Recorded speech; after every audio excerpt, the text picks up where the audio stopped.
Wicked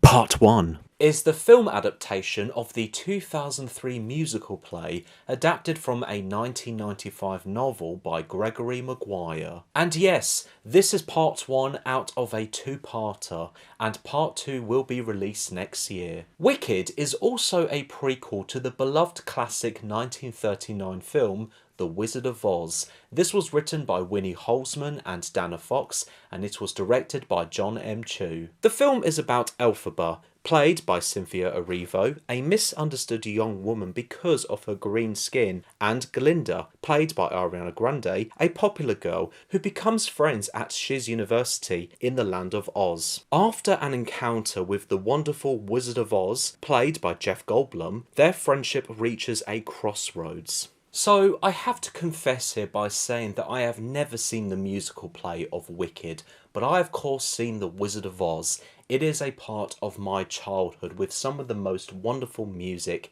in its soundtrack. I did see the other prequel film, Oz the Great and Powerful, directed by Sam Raimi. Yeah, that was not good. But back to Wicked. When the trailers were released, it didn't grab me much interest and attention. But then I thought to myself, well, I haven't seen the musical play, and I don't know much about the story, so why don't I go see this from a completely fresh perspective? After watching this film, I honestly found it to be the biggest surprise of the year. Yes, I know the year isn't over yet, but I do feel confident in saying that by now. It is undoubtedly one of the best films of the year, and I loved it very, very much. Firstly, I have to praise John M. Chu's creation and directing. It is monumental and extremely well made, and he did a phenomenal job of capturing this magical world. You feel like you're there yourself at Shiz University, Munchkinland, and Emerald City in the characters' shoes. In addition, the practicality of Wicked was so impressive and amazing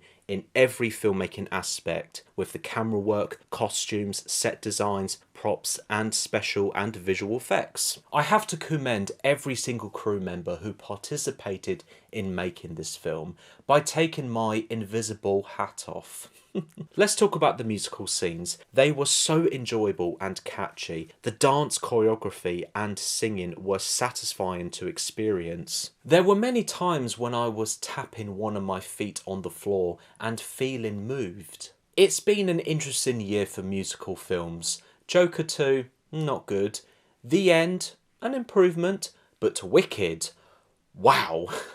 By the way, check out Emilia Perez on Netflix. That's also a pretty great musical film. Another part I wanted to mention briefly for the musical scenes was the editing. It was timed on point for the execution of the music beats, comedy and drama, and that was another aspect of feeling moved. The performances were excellent from the entire cast. Ariana Grande as Glinda, or Galinda, was innocent and hilarious during the comedy moments. But, unexpectedly, to me, again, not seen the musical play, at the start, she is pretty spoilt and horrible towards Elphaba before they become friends. Cynthia Erivo as Elphaba, though, was the highlight performance. She is astonishing in Wicked, and you believe in her daily and personal struggles, which I will come back to later in the video. We also have Michelle Yeoh, Jonathan Bailey, Peter Dinklage, Bowen Yang, and Jeff Goldblum,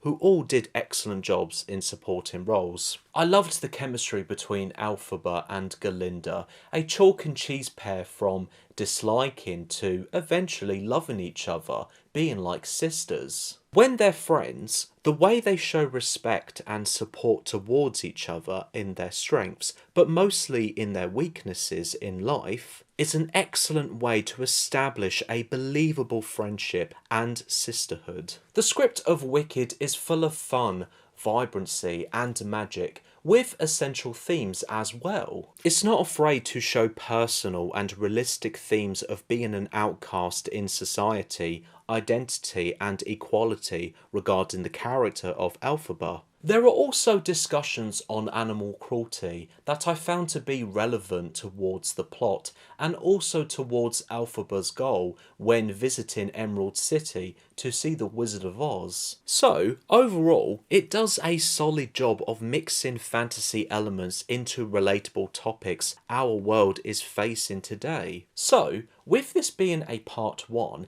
it honestly felt like it had its own arc and journey, and it never felt like it had a anticlimactic cliffhanger. I appreciated they wanted to focus on setup and payoff and not just on setup. Regarding the 2 hour and 40-minute runtime, it surprisingly wasn't a problem, and it goes by steadily and sometimes quickly. So to me, it never felt like overstaying its welcome and not dragging any scenes. Wicked was an amazing experience. As I mentioned at the start of the video, it's especially amazing since that I've never seen the musical play, making the experience a completely refreshing insight towards the story. One more thing, this is another example of why cinema and filmmaking are just the best when it comes to feeling emotions and escapism. I am not kidding. I cannot wait for Wicked Part 2 in 2025. Definitely worth checking out in cinemas with a packed audience. If they attend to be quiet or they attend to sing, it's going to depend on your mood. I'm going to give Wicked 5 stars out of 5. Thank you so much for watching. I hope you've enjoyed this video, and please let me know your thoughts about the film or the musical play in the comments below. Feel free to watch another video and check out my social media sites. Links are in the description below. Have a wonderful day, and until next time.